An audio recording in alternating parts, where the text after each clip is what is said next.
কথা বলি। আমি তো প্র্যাকটিস করি নাই, কিন্তু আইনের ছাত্র ছিলাম। যারা প্র্যাকটিস করে তারা বিভিন্নভাবে আমার খুবই ক্লোজ। এখানে অনেকে আছে আমার স্টুডেন্ট, অনেকে আছে আমার ছোট ভাইয়ের মতো। তো আমি একটা জিনিস সবসময় শুনতাম যে নিম্ন আদালতে বা উচ্চ আদালতে যে দুর্নীতি হয় বা অনিয়ম হয়, এখানে অনেক পক্ষ থাকে। শুধু যে আপনার সাপোর্ট স্টাফরা বা জাজরা এরকম করে সেটা না, এক শ্রেণীর আইনজীবীরাও, সরকারি আইনজীবীদেরও একটা ভূমিকা থাকে। এবং আমি কিছু রিসার্চ করেও শুনেছি যে অত্যন্ত অল্প টাকা পান ওনারা, বিশেষ করে যারা পাবলিক প্রসিকিউটর অফিসে আসেন। তারপরে এটা হওয়ার প্রচন্ড আগ্রহ থাকে কেন সবার। এবং এমন অভিযোগ শুনেছি, এগেইন বলছে অভিযোগ অন্যভাবে নিয়েন না, সরকারি উকিল হয়ে ওনারা দেখা যায় যে প্রতিপক্ষের পক্ষে কাজ করেন টাকা নিয়ে। এরকম কিছু উদাহরণ আছে, সবাই না, অনেকে তো আছেন অনেক ভালো প্র্যাকটিস করছেন, ল করছেন।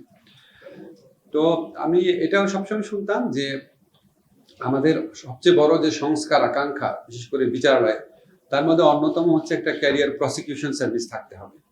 এই ক্যারিয়ার প্রসিকিউশন সার্ভিস যে থাকতে হবে, এটা অনেক বছর ধরে কিন্তু শুনছি। এবং আমরা আলটিমেটলি 2008 সনে দেখেছি যে একটা ক্যারিয়ার প্রসিকিউশন সার্ভিস একটা অর্ডিন্যান্স হয়েছিল। কিন্তু আমরা যখন পুনরায় উদ্যোগ নিলাম মানে আমাদের বিচার বিভাগীয় সংস্কার কমিশনের পক্ষ থেকে বলা হয়েছে, আমাদের চিফ জাস্টিসও এই ধরনের সংস্কার আকাঙ্ক্ষা ব্যক্ত করে থাকেন। তা আমরা আসলে বোঝার চেষ্টা করলাম যে 2008 সনের আইনটা সার্ভাইভ করলো না কেন। তখন আমার কাছে মনে হয়েছে ওটা একটু বেশি অ্যাম্বিশাস ছিল। চুক্তিভিত্তিক নিয়োগ বা একটা পলিটিক্যাল পার্টির কিছুটা কন্ট্রোল লাগে। আমাদের মতো দেশে চট করে আমি বলবো পলিটিক্যাল পার্টির, রুলিং পলিটিক্যাল পার্টির কন্ট্রাক্ট সম্পূর্ণ জিরো করে দিব, আর এই রুলিং পলিটিক্যাল পার্টি এসে আইনটা গ্রহণ করবে, এটা একটু অবাস্তব। তো আমরা যদি ইনক্রিমেন্টাল রিফর্ম করি ধাপে ধাপে, সেটা ভালো হয়। এই জন্য প্রথমে আমি চাচ্ছি শুরুটা হোক।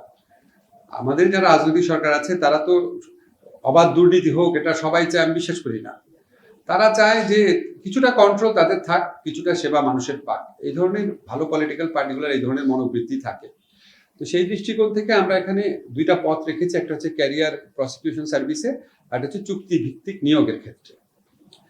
তো এটা আমার কাছে মনে হয়েছে এটা হচ্ছে এই আইনটা যে সার্ভাইভ করবে কি করবে না, যেটা কারেক্টলি আমাদের আরশাদ এবং অনেক দুজনই বলেছে, এটার একটা সবচেয়ে বড় একটা নিশ্চয়তা থাকতে হবে যে পলিটিক্যাল পার্টি একটা কন্ট্রোল রাখতে হবে। সমস্ত কিছু ক্যারিয়ার সার্ভিসের মাধ্যমে আসলে তারা রাজি হবে না।